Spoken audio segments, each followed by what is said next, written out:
What began as a routine live discussion turned into a jaw-dropping confrontation when Burkina Faso's President Ibrahim Traoré exposed Chelsea Clinton in front of millions. With calm precision, Traoré revealed shocking details about an alleged 82 scandal, leaving Chelsea visibly shaken. The studio fell silent as the weight of his words sank in, and her carefully built legacy began to crumble before everyone's eyes. This unforgettable moment instantly went viral, sparking outrage, debates, and global headlines. The studio lights shone brightly, reflecting on polished floors as the cameras rolled. Millions around the world tuned in for what was supposed to be a calm discussion about global development. Chelsea Clinton sat comfortably in her chair, smiling with practiced ease. Across from her sat Ibrahim Traoré, the young leader of Burkina Faso, wearing his usual calm expression. At first, the conversation flowed smoothly. Questions about aid, education, and international partnerships. The audience clapped politely at Chelsea's polished answers. But there was something different in Traoré's eyes that night. He wasn't just here to talk. He carried a weight, a truth that needed to be spoken.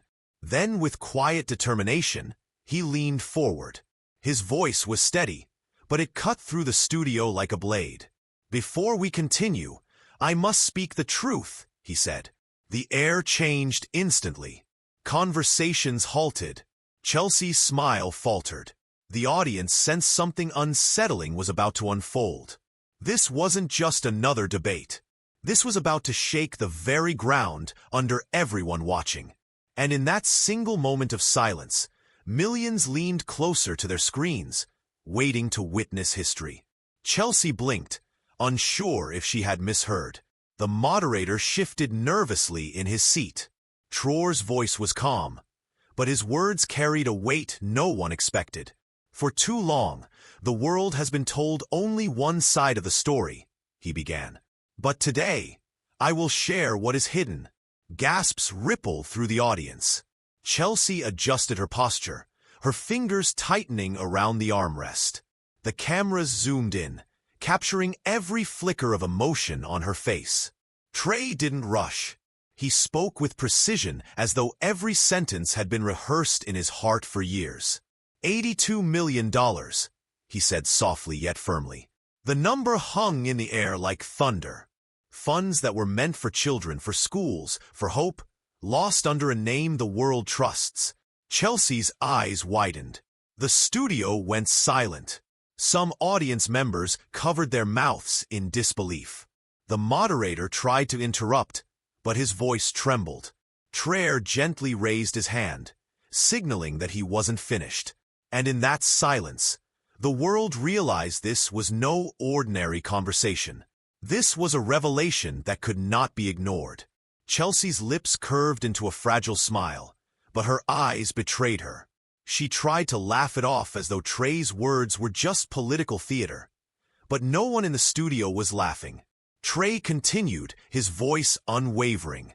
$82 million. Money promised in the name of development. Money that vanished. And the families in my country still wait for clean water, for medicine, for dignity. A murmur swept through the audience. The studio lights suddenly felt hotter, harsher. Chelsea shifted uncomfortably, her carefully built confidence slipping away. She stammered, That's not accurate. These are baseless accusations." Her tone cracked, betraying her nerves. Peter did not raise his voice. He did not shout or accuse. Instead, he looked directly into the camera, speaking to the millions watching. "This is not about politics. This is about truth. About children who go to bed hungry while wealth is hidden away." Tears welled up in the eyes of some audience members. For the first time, Chelsea looked shaken, not by anger, but by the weight of what was being revealed. The clash had begun, and the world would never forget it. The audience inside the studio could feel it. Something heavy was hanging in the air. Every breath, every sound seemed louder than it should be. People shifted in their seats, whispering nervously to one another. Chelsea tried to maintain her composure, but her voice wavered as she said, "These are dangerous lies. President Traoré, you are misleading people." But her words fell flat. The cameras were fixed on Traoré's calm face. He didn't flinch. He didn't raise his tone. Instead, he leaned closer to the microphone and said quietly, "I do not mislead. I carry the voices of mothers in villages where promises were never fulfilled. I have seen children drink from dirty rivers while $82 million disappeared into thin air." Gasps filled the room. The moderator lowered his eyes, unsure what to say. The truth was too heavy, too sharp. The silence grew unbearable. For the first time, Chelsea's usual glow of confidence dimmed, and the world watching from their screens could feel it. Something inside her was breaking. While the studio sat frozen, millions of people online began reacting instantly. Social media timelines exploded with clips of Traoré's words. Headlines raced across screens. Traoré exposes 82 natal scandal. Chelsea Clinton under fire. Burkina Faso president shocks the world. In cafes across Africa, people stopped sipping their tea and leaned toward TV sets. In homes across America, families turned up the volume. In Europe, night owls refreshed their phones with wide eyes. Everywhere, people were whispering the same thing. Is this true? In Burkina Faso, ordinary citizens gathered in the streets, cheering for their leader. To them, it wasn't just about money. It was about dignity.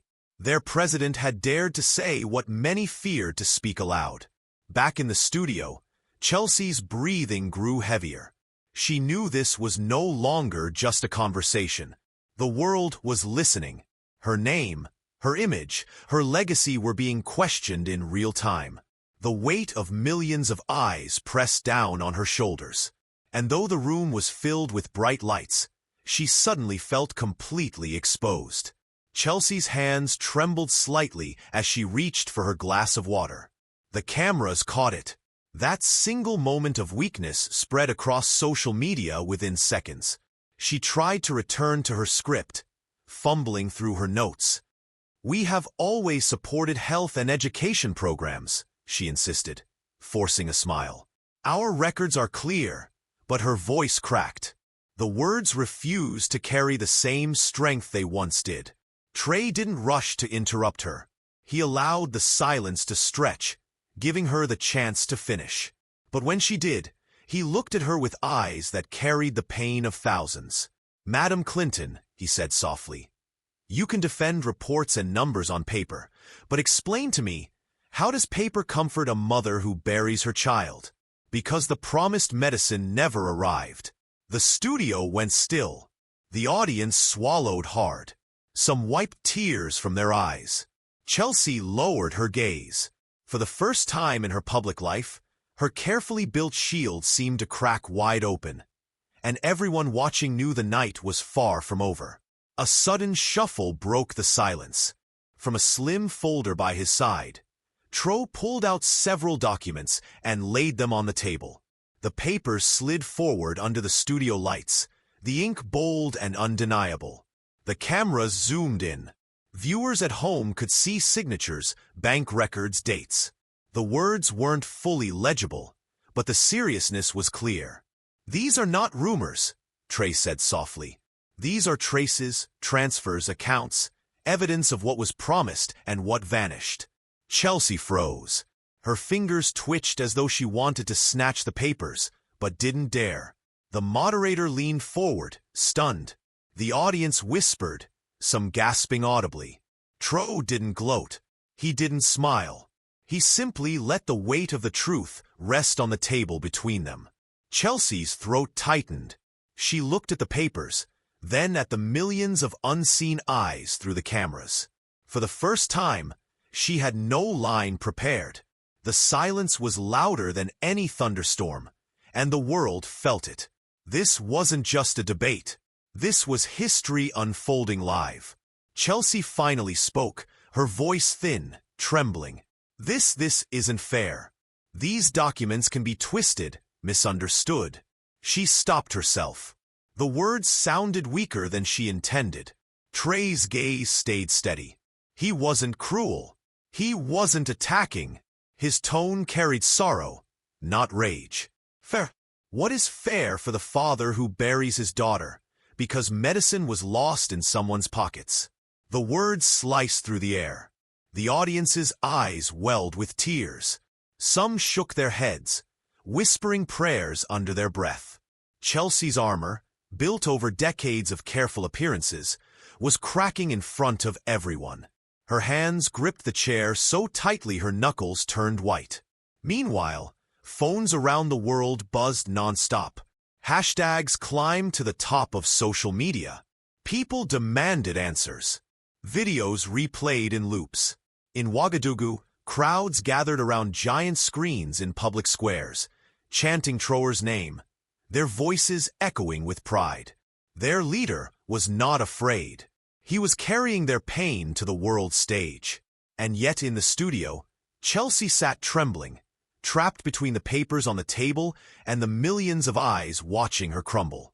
The moderator tried to cut in, but his voice cracked under the pressure. He adjusted his glasses, cleared his throat, and finally admitted, This is very serious." Chelsea's eyes darted across the room, searching for sympathy. But what she saw instead shocked her. In the front row, a young woman in the audience had tears streaming down her cheeks. She was quietly sobbing, her hands covering her face, then another, then another. Soon, the cameras captured the sight. Grown men and women in the audience wiping their eyes, not out of anger, but out of heartbreak. Trey turned slightly, acknowledging the tears. His voice lowered almost like a father speaking to his children. This is not about humiliation. It is about dignity. When money disappears, it is not just numbers. It is lives. Lives cut short. Chelsea swallowed hard. For the first time, she seemed smaller than the chair she sat on. The studio was no longer just a stage. It had become a courtroom of conscience. And with every passing second, the world was realizing that this confrontation was bigger than politics. It was about humanity itself. From the back of the studio, a small voice suddenly broke the silence. It was a child, no older than 10, sitting beside her mother. She asked softly, "Mama, why are they crying?" The words pierced the room like lightning. Cameras swung toward the sound. The mother pulled her daughter close, but the damage was done. The innocence of the child's question hung painfully in the air. Traoré heard it too. He turned slightly toward the girl, his eyes softening. "Because truth makes people cry, my child," he said gently, "but tears can also wash away lies." The audience erupted into sobs. Even the cameraman struggled to keep steady. Chelsea lowered her gaze, her lips trembling, her silence deafening. Outside the studio, news crews captured live reactions. Some viewers clutched their chests. Others shook their heads in disbelief. The scandal was no longer just about numbers. It was about human hearts breaking under the weight of betrayal. And now even a child had unknowingly spoken the question echoing in millions of homes. How could this happen? As the tension thickened, a producer signaled for a live phone in the line connected, and a woman's trembling voice filled the studio. She introduced herself as Mariam, calling from Burkina Faso. "My son died because the medicine never reached our hospital," she said, her words soaked in grief. "We were told the funds were coming. We believed, but he is gone. He was only 7. The studio fell silent again. Chelsea's face turned pale. Tears streamed down the cheeks of audience members. Some openly sobbed. Traoré bowed his head, his voice filled with sorrow. "Mariam, your pain is why I speak tonight. Your son's life matters, and the world must know what has been stolen from you." The line went quiet as Mariam wept. Millions watching from around the globe felt the weight of her pain, as if it were their own. Chelsea shifted uncomfortably, unable to meet the gaze of the cameras. She seemed smaller, almost invisible against the raw voices of the people her family once claimed to serve. And still, Traoré stood tall, not with anger, but with dignity. By now, Chelsea's posture had collapsed, her back hunched, her eyes darted nervously, and her lips quivered as though words were trapped in her throat. The lights that once celebrated her presence now felt like harsh spotlights exposing every flaw. Traoré placed his hand over the papers once more. His tone was firm but compassionate. "This is not the end of you, Chelsea, but it may be the beginning of truth. Sometimes the fall of pride is the rise of justice." The audience, stunned, broke into scattered applause. Not for humiliation, but for courage, for the rare sight of a leader who spoke for the voiceless with calm strength. Chelsea buried her face briefly in her hands, unable to hold back the tears any longer. For decades, she had been shielded by polished speeches and family influence. But tonight, those shields shattered. The cameras caught her breaking down in real time. The clip would be replayed endlessly the moment Chelsea Clinton's legacy cracked under the quiet truth of an African leader. And though the scandal was still unfolding, one thing was certain: the world would never see her the same way again.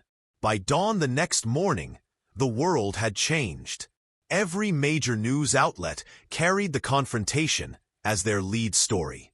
Splashed across screens were headlines like "Traoré's Truth Shakes the Clintons" and 82L's Questions Demand Answers. Clips of the moment looped endlessly online. In Africa, young people filled social media with messages of pride. "Our leader speaks for us." In the United States, debates raged across television panels and dinner tables. Some defended Chelsea fiercely, while others demanded investigations. Outside Chelsea's residence in New York, cameras crowded the streets. Journalists shouted questions she could not answer. Her polished image was unraveling faster than anyone could have imagined. Meanwhile, in Burkina Faso, villagers danced in celebration. For once, their pain was seen, their struggles spoken out loud on the world stage. Old women shed tears of gratitude, saying, "This boy speaks like our ancestors. He is fearless." The scandal had become more than news. It was now a global storm, and at the center of it stood a calm young president, carrying both the pride of his people and the heavy truth of injustice. That evening, Chelsea sat in a private meeting room surrounded by advisors. The polished walls and expensive furniture could not hide the tension.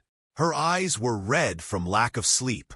"You must respond immediately," one advisor urged. "Deny everything. Call it misinformation." Another voice cut in firmer. "No, if you deny the papers Traoré showed, will only make it worse. We need another strategy." Chelsea sat in silence, her hands trembling. For years, she had stood untouchable, but now she felt like a cornered bird. The voices around her grew louder, arguing, fighting, desperate to save a collapsing legacy. Finally, she whispered almost to herself, "What if he's right? What if the truth cannot be buried anymore?" The room fell quiet. None of her advisors expected that admission. Far away in Burkina Faso, Traoré spent that night meeting with his own people. He wasn't celebrating. Instead, he was listening to farmers, teachers, mothers, gathering their stories to carry forward. His fight was never about destroying someone's name. It was about restoring dignity. 2 leaders, 2 worlds, and the clock ticked toward the final reckoning. By the 5th day, the scandal had become unstoppable. Protests broke out in cities across the globe. Some demanded justice for Africa. Others rallied to defend the Clinton name. The world was divided, restless, waiting. In Burkina Faso, thousands marched peacefully with candles, holding signs that read, "Truth has no price." Their chants echoed through the night, prayers woven with pride. In Washington, political figures scrambled, issuing careful statements. Some distanced themselves from Chelsea. Others avoided the topic altogether. But the people were no longer satisfied with silence. They wanted answers. In the middle of it all, Traoré remained calm. He appeared briefly on state television in Burkina Faso, his words steady. This is not a battle of nations. This is a call for honesty for the children who deserve schools, for the sick who deserve medicine, for every human life that cannot be bought with money. His words spread like fire across the internet, translated into dozens of languages within hours. And as the world listened, many realized this was no longer just about $82 million. It was about something deeper, about truth, dignity, and the courage to speak when others remained silent. On the sixth day, the world seemed to hold its breath. Chelsea Clinton finally agreed to a public statement. Cameras lined the streets, crowds pressed against barricades, and millions watched live streams. She stepped up to the podium, her face pale, her eyes heavy from sleepless nights. Her voice trembled as she began. For many years, I have worked to protect my family's name. But this week has forced me to confront painful truths. Gasps rippled through the crowd. Advisors behind her shifted uneasily, but Chelsea pressed on. If money meant for the vulnerable was lost under my watch, then I cannot hide behind excuses.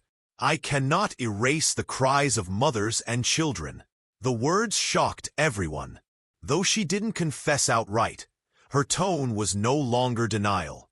It was surrender to the weight of reality. Across the ocean in Ouagadougou, church bells rang as people gathered in prayer. Not because the scandal was over, but because truth had finally broken through walls of silence. And in homes across the globe, viewers wiped their tears. They realized this was bigger than one name. It was about justice long delayed.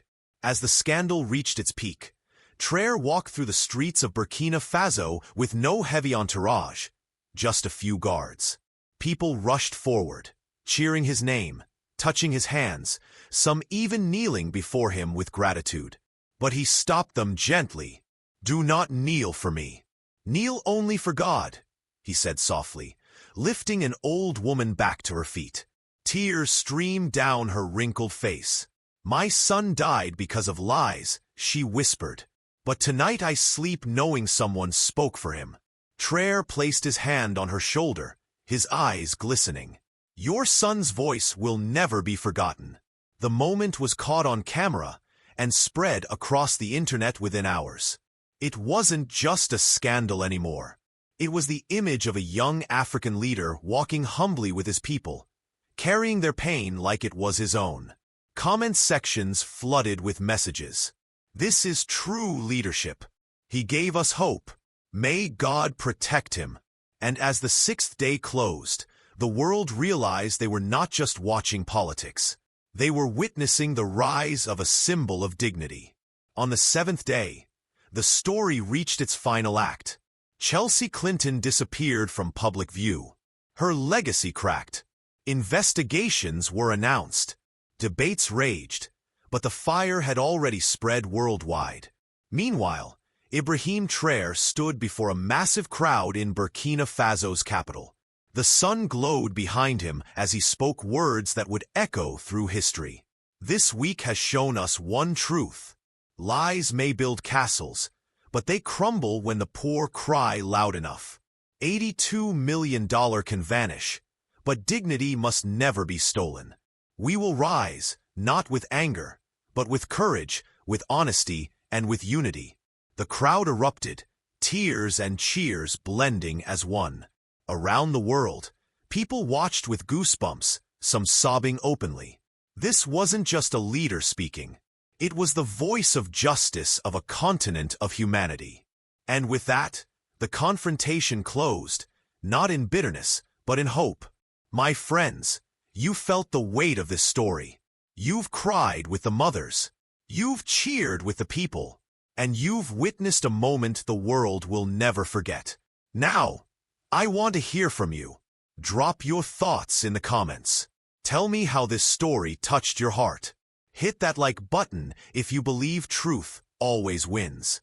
And don't forget to subscribe, because more powerful stories like this one are coming. Your voice matters.